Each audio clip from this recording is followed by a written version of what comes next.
आज आपण परमपूज्य श्री शिरीषदादा कोडे महाराज यांचे श्री सद्गुरु स्मरणी पुस्तक लिखित आज आपण 55 पानापर्यंत आलेलो आहे. 55 पानावर दत्तोपंतांच्या विवाहाबद्दल माहिती आली ती बघूया. 1887 साल उजाडले. दत्तोपंत 18 वर्षाचे झाले होते. घरी करत्या सुनेची आवश्यकता होती, कारण थोरल्या सीतारामपंतांची बायको चापट आणि कजाक स्वभावाची होती.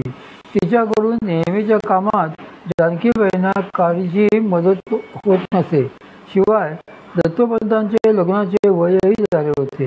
ठिकठिकाणी वधू संवर्धन सुरू झाले. शेवटी पुण्याच्या नारायणराव सोनटक्क्यांची कन्या 9 वर्षाची बाई ही वधू म्हणून नेमस्त झाली. यथावकाश पुण्याला मोठ्या थाटात लग्नाचा बारही उडाला. सोनटक्क्यांची बाई देशपांड्यांच्या घरची करती सून पार्वती झाली. दत्तोपंतांची अर्धांगिनी आणि देशपांडे घराण्याची गृहस्वामिनी झाली. जानकीबाईंना मोठाच आधार मिळाला.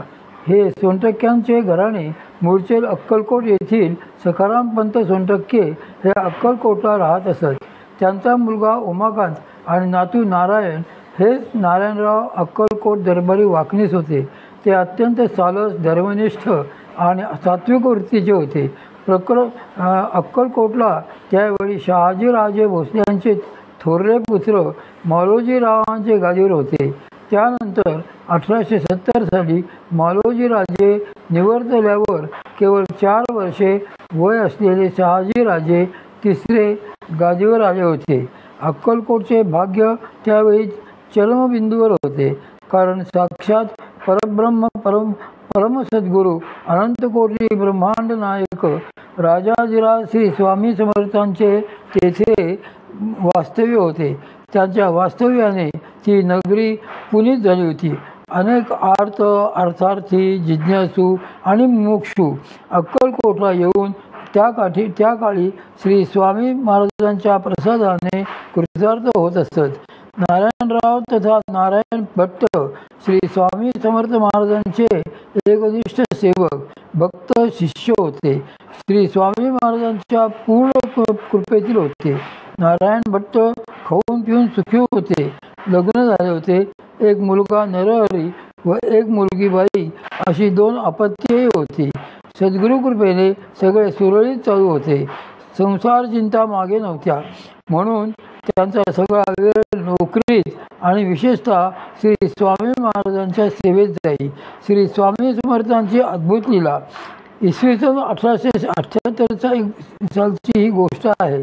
एके दिवशी नित्याप्रमाणे नारायण भट्ट श्री स्वामी समर्थ महाराजांच्या दर्शनाला गेले.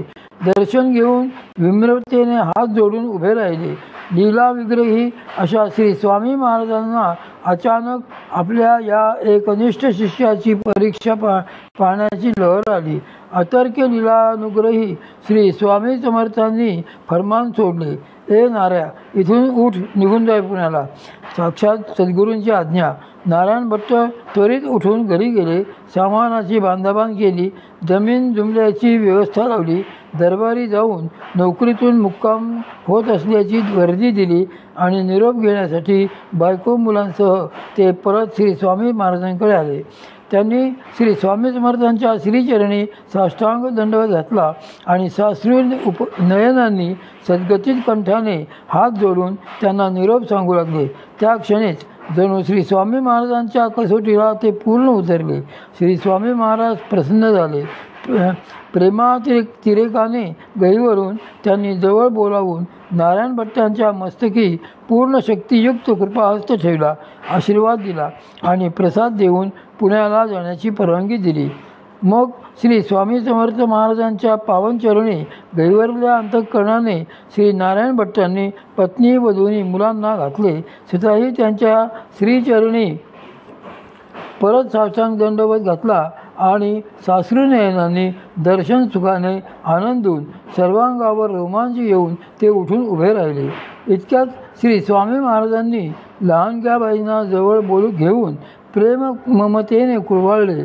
स्वतःच्या उजव्या मांडीवर बसवून घेऊन स्नेहाळ नजरेने बघितले.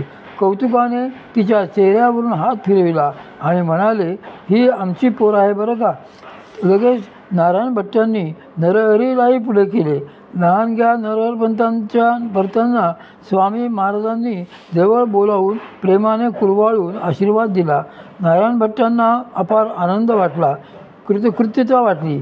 त्याच आनंदात असताना त्यांना श्री स्वामी महाराजांच्या कृपेने मुलांचे पुढचे आयुष्यही श्री महाराजांच्याच सेवेत सार्थकी लागणार असल्याचे समाधान होऊन ते सद्गुरू प्रेम अनिवार्य होऊन अश्रू गाळत राहिले.